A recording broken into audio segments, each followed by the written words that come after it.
trimestre. Hoje nós vamos fazer uma revisão sobre o gênero mito, que é o gênero que nós vamos trabalhar na nossa prova, e a classe gramatical dos pronomes. Mas antes, vamos agradecer a Deus por mais um dia, pedir suas bênçãos em nossa vida, que Ele nos guie no caminho da sabedoria e que Ele nos traga paz todos os dias. Amém? Então vamos começar. Hoje nós vamos fazer a revisão, como eu adiantei para vocês, e o primeiro tema da nossa revisão é o gênero mito. Este mito aqui é o que está no livro de vocês na página 67, de Eco e Narciso, e nós vamos trabalhar em cima desse texto as características e uma breve interpretação. Para isso, vamos acompanhar a leitura. Eco e Narciso. Eco era uma bela ninfa, amante dos bosques e dos montes, onde se dedicava a distrações campestres. Era favorita de Diana e acompanhava-a em suas caçadas. Tinha um defeito, porém, falava demais e em qualquer conversa ou discussão queria sempre ter a última palavra. Certo dia, Juno saiu à procura do marido, de quem desconfiava, com razão, que estivesse se divertindo entre as ninfas. Eco, com sua conversa, conseguiu entreter a deusa até as ninfas fugirem. Percebendo isso, Juno a condenou com estas palavras: só conservarás o uso dessa língua com que me iludiste para uma coisa que gostas tanto, responder. Continuarás a dizer a última palavra, mas não poderás falar em primeiro lugar. A ninfa viu Narciso, um belo jovem que perseguia a caça na montanha. Apaixonou-se por ele e seguiu-lhe os passos. Certo dia, o jovem, tanto se separado dos companheiros, gritou bem alto: há alguém aqui? Aqui, respondeu Eco. Narciso olhou em torno e, não vendo ninguém, gritou: vem! Vem, respondeu Eco. A donzela repetiu com todo ardor as mesmas palavras e correu para junto de Narciso, pronta a se lançar em seus braços. Narciso fugiu e ela foi esconder sua vergonha no recesso dos bosques. Daquele dia em diante, passou a viver nas cavernas e entre os rochedos das montanhas. E assim ela continua disposta a responder a quem quer que a chame e conserva o velho hábito de dizer a última palavra. A crueldade de Narciso, nesse caso, não constitui uma exceção. Ele desprezou todas as ninfas como havia desprezado Eco. Certo dia, uma donzela que tentava em vão atraí-lo interrompeu. Aliás, implorou aos deuses que ele viesse algum dia a saber o que é o amor e não ser correspondido. A deusa da vingança ouviu a prece e atendeu. Havia uma fonte clara, cuja água parecia de prata. Ali chegou um dia Narciso, fatigado da caça e sentindo muito calor e muita sede. Debruçou-se para desalterar-se e viu a própria imagem refletida na fonte e pensou que fosse algum belo espírito das águas que ali vivesse. Apaixonou-se por si mesmo, esqueceu de toda a ideia de alimento ou repouso enquanto se debruçava sobre a fonte para contemplar a própria imagem. O jovem, depauperado, morreu. As ninfas o choraram. Prepararam uma pira funerária e teriam cremado o corpo se a tivessem encontrado. Em seu lugar, porém, só foi achada uma flor roxa, rodeada de folhas brancas, que tem o nome e conserva a memória de Narciso. Então é isso, gente. Esse é o texto que nós vamos trabalhar aqui para compreender as características do gênero mito e também trabalhar um pouco da sua interpretação, né? Porque assim como todo gênero textual, o mito, ele também vai ter uma finalidade na linguagem. Então, os primeiros povos que começaram com a questão da mitologia, enquanto forma de explicação dos fenômenos naturais que eles não compreendiam, eles usavam esse gênero pela oralidade com alguma finalidade. E essa finalidade é a que a gente vai trabalhar agora. Então, antes da gente iniciar, se debruçando sobre as características do gênero, vamos fazer uma breve interpretação do texto. Então, olha só. O mito que a gente acabou de ler, ele procura explicar a origem de um fenômeno, de um elemento da natureza. Vamos identificar quais são. Em primeiro lugar, nós vemos que o próprio título do texto ele já traz para a gente duas palavras que nós conhecemos bastante no nosso cotidiano, que são as palavras eco e narciso, ou narcisista.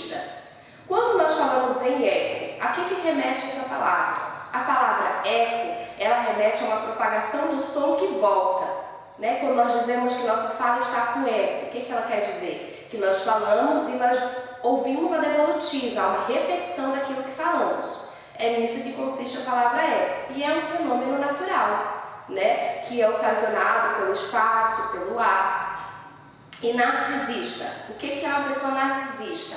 É uma pessoa que está centrada, né, no seu próprio eu, que tem a extensa valorização da sua beleza, das suas características pessoais. É uma pessoa, digamos que egoísta, que está muito centrada no seu próprio ser, que se ama além do normal, né? Então nós vemos aí a utilização de duas palavras em um mito que nós usamos no nosso cotidiano para atribuir a fenômenos, a características das pessoas. Então a gente tem aí a primeira resposta, né? Nós temos um fenômeno e um elemento da natureza, tá ok? Além disso, gente, é muito interessante a gente observar que esse mito ele vai trazer uma reflexão para a gente sobre a forma de ser e de pensar os personagens. Ou seja, o que a gente pode concluir com essa história? Nós observamos que esse mito, além de trazer a explicação do surgimento desses dois elementos, né, da característica de um ser narcisista e da propagação do sonho, a sua repetição, que é o eco, nós temos além disso uma proposta de reflexão. Ou seja, quando a gente para analisar a característica desses personagens, o que nos vem?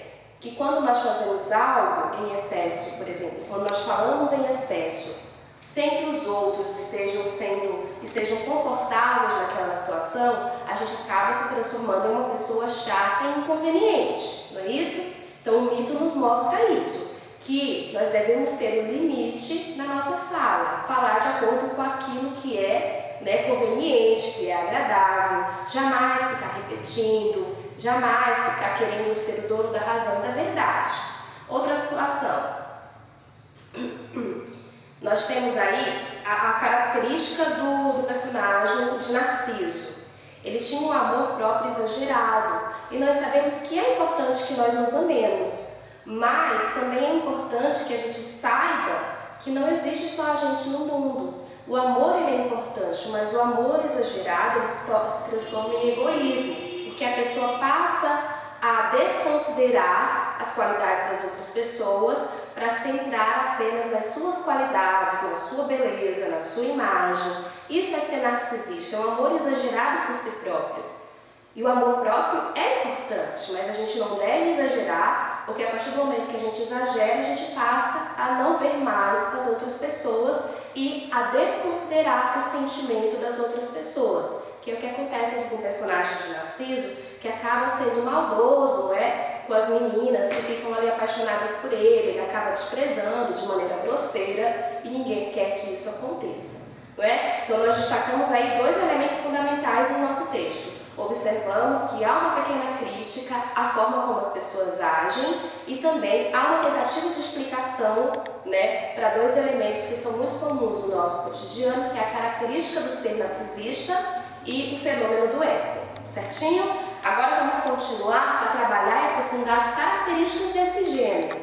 Então, o que nós podemos ver enquanto conceito do gênero mito? O que é? Se alguém chegar para você, enquanto aluno do 6º ano, e lhe perguntar o que é um mito, então você vai responder para essa pessoa. São narrativas utilizadas por povos gregos antigos para explicar fatos da realidade e fenômenos da natureza, as origens do mundo, do homem, porque não eram compreendidos por eles. Essa questão da incompreensão dos povos antigos, né, a gente já trabalhou muitas vezes quando falamos lá em arte da cultura grega. Então os gregos, eles viam muitos fenômenos ao seu redor, como toda a humanidade de maneira geral, mas nós estamos centrados aqui nos gregos. Então eles viam os fenômenos acontecendo ao seu redor e não tinham uma explicativa lógica, né, para aquele fenômeno. Então o que era mais natural? O ser humano ele não consegue viver com a dúvida, ele tem a necessidade da explicação, ele tem a necessidade da verdade. Então, para que houvesse essa verdade, essa explicação, eles criavam essas narrativas para explicar todos aqueles elementos naturais, aqueles fenômenos, aquelas situações do dia a dia para a qual eles não haviam explicação lógica. Tudo bem? Então, esses mitos eram criados para poder satisfazer essa necessidade de explicação dos fenômenos pronomes que o ser humano tinha desde o princípio, certo? E aí a gente vai para as características gerais do texto, ou seja, nós já sabemos que é uma narração, conta-se uma história fictícia, isso é narração. Mas temos outras características que é importante a gente destacar. Por exemplo, é uma história que é ou foi considerada uma explicação verdadeira do mundo natural. Quando a gente tem aqui a palavra história nesse formato, quer dizer que é uma narrativa ficcional, né? Ela não está relacionada diretamente com fatos reais. Personagens são frequentemente não humanos, por exemplo, deuses, deusas, seres sobrenaturais, primeiros povos. Por exemplo, lá no mito de Eco e Narciso, a gente vê a presença das ninfas, né? Que eram seres sobrenaturais, que faziam parte daquela narrativa. Descreve eventos que dobram ou quebram leis naturais, incorpora uma explicação metafísica do universo, ou seja, uma tentativa de explicar o universo para além da matéria, ou seja, o ser humano ele é composto não só de matéria, ele tem outros elementos que fazem parte do seu ser, por exemplo, a alma, né? Os sonhos, o pensamento, o subjetivo. Tudo isso leva a uma explicação para além do material. Explica-se o ser humano para além da matéria, daquilo que é concreto e palpável. Transmite um como viver, suposições, valores, significados, né? Famílias, comunidades. Então é uma forma de mostrar como vivia aquela comunidade no tempo em que aquele mito foi transmitido. Certo? Então essas são as características gerais. O que você precisa saber quando você for abordar esse assunto é a finalidade do gênero, ou seja, para que serve o mito, e nós já discutimos que é para explicar fenômenos que antes não eram conhecidos, não eram explicáveis para os povos antigos, e que é uma narrativa que vai representar a cultura de um povo, suas crenças, não é? Vai demonstrar os valores daquela comunidade. Então, essas são as características gerais do gênero mito. Depois que a gente trabalha o contexto, que vai ser o texto base da nossa prova, a gente vai começar agora a trabalhar com a classe gramatical dos pronomes. Então, a gente vai começar agora a trabalhar o conteúdo gramatical da nossa prova, que é a classe dos pronomes. Nós trabalhamos já vários tipos de pronomes aqui nas aulas anteriores. Hoje nós vamos retomar de maneira bem breve e bem resumida, e eu estarei destacando apenas os pontos essenciais que vocês não podem esquecer. Claro que nenhum conhecimento é merecido de esquecimento, mas nós vamos focar naquilo que vocês precisarão saber para fazer uma boa prova, certo? Então vamos lá, nos acompanhe. Primeiramente, a definição. É muito importante que você, enquanto aluno do sexto ano, entenda que o pronome é uma classe de palavras, ou seja, um conjunto de palavras que tem a mesma finalidade, ou seja, servem para a mesma coisa na língua. Para que ele serve? Para acompanhar os substantivos, podemos substituí-los, retomá-los ou se referir a eles. Então, o pronome está diretamente ligado à classe dos substantivos. E você deve lembrar que substantivo é toda palavra que serve para nomear seres, objetos, emoções e assim por diante. Aí, depois que nós retomamos o conceito do que são pronomes, nós vamos retomar as suas classificações, né? Então, os pronomes eles podem ser pessoais, demonstrativos, possessivos, indefinidos, interrogativos e relativos. Ou seja, essas classificações aqui vão nos indicar para que cada pronome vai servir lá na minha linguagem escrita ou falada. Vamos retomar então os pronomes pessoais, que são aqueles básicos, né, que nós utilizamos para substituir, na maioria das vezes, os substantivos. Eles fazem referência às 3 pessoas gramaticais e podem ser utilizados para identificar as 3 pessoas do discurso. Lembrando que as 3 pessoas do discurso são aquelas que fazem parte da comunicação. No momento da comunicação oral ou escrita, existem 3 pessoas envolvidas. A primeira pessoa, aquela que fala, a segunda pessoa, aquela com quem se fala, e a terceira pessoa, aquela de que ou de quem se fala, ok? Então, no momento da comunicação, nós temos essas 3 pessoas envolvidas. Quando nós falamos de pessoas gramaticais, nós estamos falando diretamente das pessoas responsáveis pela ação na frase. Ou seja, quando eu preciso atribuir uma ação, eu vou atribuir uma ação às pessoas gramaticais. tá? Então, quais são as pessoas gramaticais? A primeira, a segunda, a terceira do singular, a primeira, a segunda, a terceira do plural, que vão ser representados por esses pronomes pessoais aqui. O que é importante relembrar? O você, apesar de fazer parte, né, de ser a segunda pessoa do discurso, ou seja, aquela com quem eu falo, o você, na hora que eu for atribuir uma ação para essa pessoa, eu vou utilizar os verbos da terceira pessoa, tá? Então, no momento de eu atribuir uma ação ao pronome você, ao pronome pessoal você, ele vai ocupar o lugar de terceira pessoa, sendo os verbos de terceira pessoa atribuídos a esse pronome.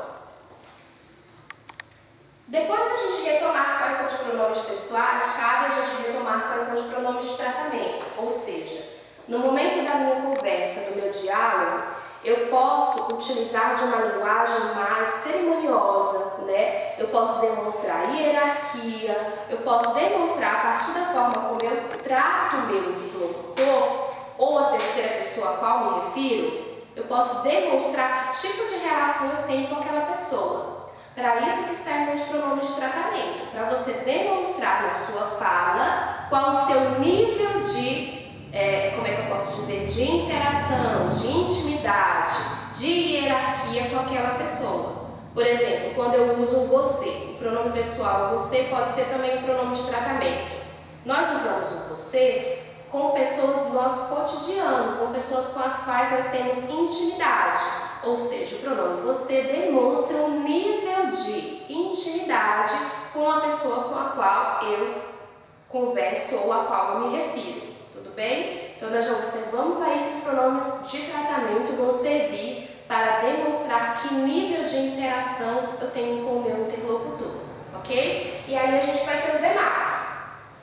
Senhor, quando nós utilizamos para pessoas adultas ou às quais queremos mostrar mais respeito.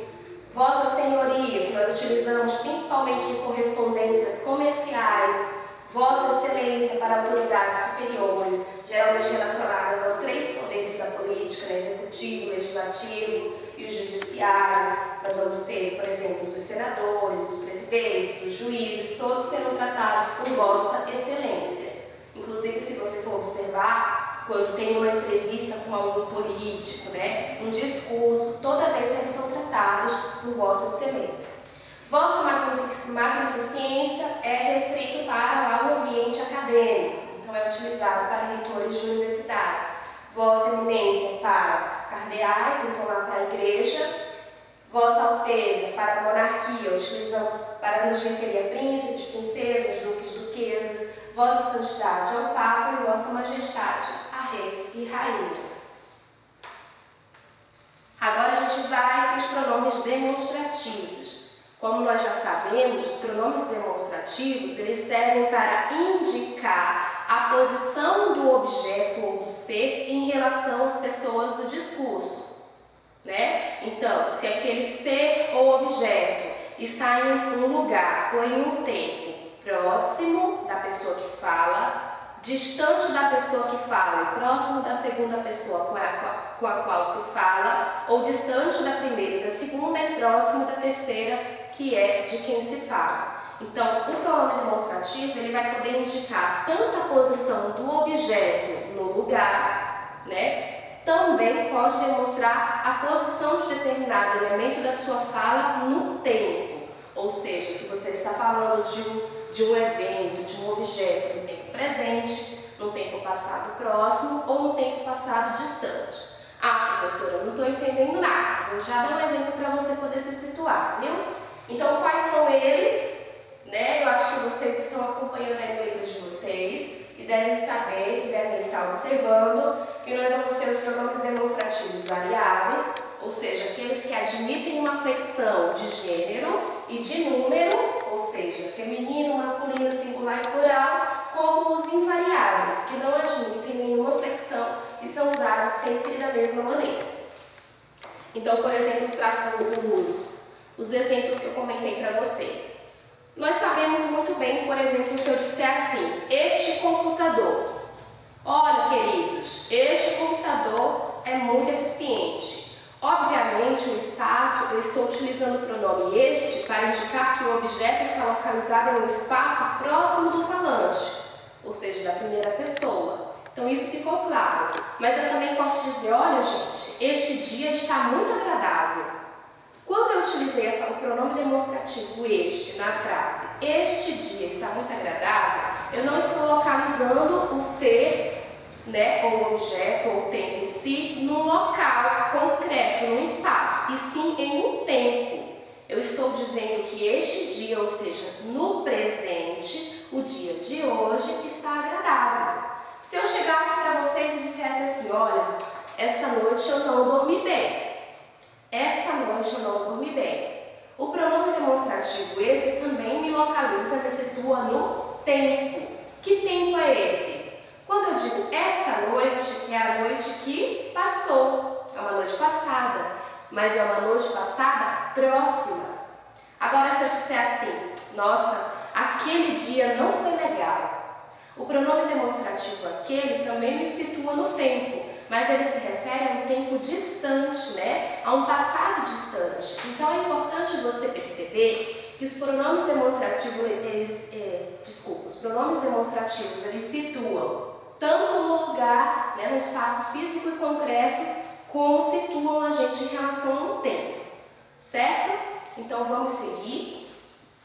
A gente vai ver agora os pronomes possessivos, que são aqueles que vão indicar a posse ou pertencimento, ou seja, vão indicar se algo pertence a você ou se é relativo a você em determinada situação.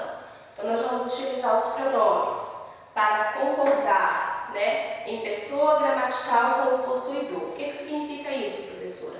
Vamos supor que eu sou a possuidora. Quer dizer o quê? Que algo me pertence ou se refere a mim. Por exemplo, este caderno é meu. Este caderno é meu. Eu estou indicando que o objeto me pertence. Quando eu digo assim, a fala é da professora, a aula é da professora, eu estou dizendo que a aula, pertence ou se refere à professora. Então, os pronomes possessivos, eles vão servir para indicar que determinado objeto é possuído por uma pessoa gramatical, que é a primeira, a segunda ou a terceira. Então, eu posso ter os pronomes da primeira pessoa, meu, minha, meus, minhas, eles vão ser utilizados para indicar que o objeto pertence à primeira pessoa ou se refere à primeira pessoa do singular, certo? Então, eles vão indicar essa relação de posse ou de pertencimento. E vocês podem acompanhar no livro de vocês as demais pessoas e os pronomes possessivos que se referem a elas. Eu gostaria de destacar aqui uma observação a respeito do pronome, que inclusive eu passei aqui, mas eu gostaria de retomar só para a gente não esquecer, tá? Me desculpem aí o erro, mas é só vou retomar aqui rapidinho e já já a gente dá sequência. Quando nós falamos assim, olha, Vossa Senhoria, Vossa Excelência, Vossa Magnificência, nós utilizamos o vossa para indicar que a pessoa está próxima a gente, conversando conosco. Então, quando eu digo assim, Vossa Magnificência, quer dizer o quê? Que eu estou conversando com o reitor da universidade. Quando eu quero conversar com o professor Henrique sobre o reitor da universidade, eu não vou mais utilizar o pronome vossa. Eu vou usar o pronome sua, ok? Que é o pronome possessivo. Sua, se refere a ele, Por isso que eu fiz essa retomada lá do pronome possessivo e nós voltamos aqui para o de tratamento. Quando eu digo vossa magnificência, eu estou conversando com a pessoa que está à minha frente ou por outros veículos que me liguem diretamente a ela. Quando eu digo sua, o pronome possessivo sua magnificência, eu estou falando sobre a pessoa com o meu interlocutor, tá bom? Era essa observação que eu queria fazer, por isso eu vi a necessidade da gente voltar aqui. Vamos seguir para poder finalizar vamos seguir falando aqui dos pronomes indefinidos. Os pronomes indefinidos, como o próprio nome já diz, são aqueles que nós não podemos especificar a quem se refere. Nós temos uma ideia indefinida, uma ideia genérica sobre aquele ser. Então, eles vão ser aqueles que se referem ao substantivo, sempre lembrando que os pronomes sempre vão se referir aos substantivos, de modo vago, preciso ou genérico. E eles sempre vão estar relacionados à terceira pessoa gramatical, que é o ele ou ela, eles ou elas. Esses pronomes indefinidos, eles também podem ser variáveis, que são aqueles que nós flexionamos em número e gênero, e também nós vamos ter os invariáveis, que são aqueles que não podem ser alterados. Então, toda vez que você utilizar o pronome indefinido, você quer ressaltar uma ideia de maneira vaga ou imprecisa, sem citar exatamente quem é o ser ou quantos seres são. Aí a gente cabe aqui uma observação sobre os pronomes indefinidos, quando a gente fala, por exemplo, do uso do algum, alguma. É muito importante, porque nós sabemos que quando nós usamos o pronome indefinido, algum, alguma, antes do substantivo, nós atribuímos à frase o valor afirmativo, né? Por exemplo, algum professor dará aula hoje. Eu sei quem é? Provavelmente não, porque eu usei o pronome indefinido algum. Mas eu sei que entre os professores daquela escola, um vai dar aula, algum deles vai. Eu não posso definir quem é, por isso mesmo eu usei o pronome indefinido. Agora, quando eu digo assim, professor algum, veja, eu peguei o pronome indefinido e coloquei depois do substantivo. Então, se eu disser, professor algum dará aula hoje, eu atribuo à minha frase um valor negativo, certo? Eu estou negando que haverá aula de um professor. Então, essa questão da posição é muito importante quando nós nos referimos ao pronome indefinido algum, alguma. Outra questão que vale ressaltar é em relação ao pronome certo, certa, tá bom? Quando eu digo certo dia, eu encontrei com a minha amiga, por exemplo, eu usei o pronome indefinido certo antes do substantivo dia. Quando eu faço esse uso nessa posição, o pronome continua com o valor de pronome. Agora, existem casos em que quando eu coloco o pronome após o substantivo, ele muda de classe gramatical. Por exemplo, se eu disser assim, professor Henrique, o professor está certo, o aluno está certo, o aluno é certo. O que eu estou fazendo? A palavra certo ou certa, ela muda de classe gramatical. Ela deixou de ser um pronome, né, e passou a ser um adjetivo, pois atribui uma característica ao substantivo e deixa de se referir a ele de maneira indefinida, certo? Então vamos seguir. Agora a gente vai abordar os pronomes interrogativos, que são aqueles que vão ser utilizados para fazermos perguntas diretas ou indiretas, não é? Serão eles os pronomes interrogativos variáveis, que podem ser variados para plural, feminino ou masculino, e os invariáveis, que são aqueles que não podem mudar. Só relembrando que as perguntas diretas são aquelas que nós finalizamos com pontos de interrogação e as perguntas indiretas são aquelas que nós não utilizamos o ponto de interrogação e colocamos o pronome interrogativo no meio da nossa frase. Tudo bem? E agora sim, para a gente finalizar, vamos abordar os pronomes relativos. Os pronomes relativos, meninos, eles relacionam, eles servem para se relacionar, para retomar o substantivo que já foi mencionado na nossa frase. Nós usamos muitas vezes os pronomes relativos para evitar especialmente a repetição de um substantivo na nossa frase, né? Por exemplo, quando eu digo assim, aquela menina é bonita, aquela menina faz tira uma boa fotografia, né? Eu posso muito bem evitar a repetição da palavra menina e utilizar um pronome relativo para substituir. Por exemplo, aquela menina que é bonita tira uma boa fotografia.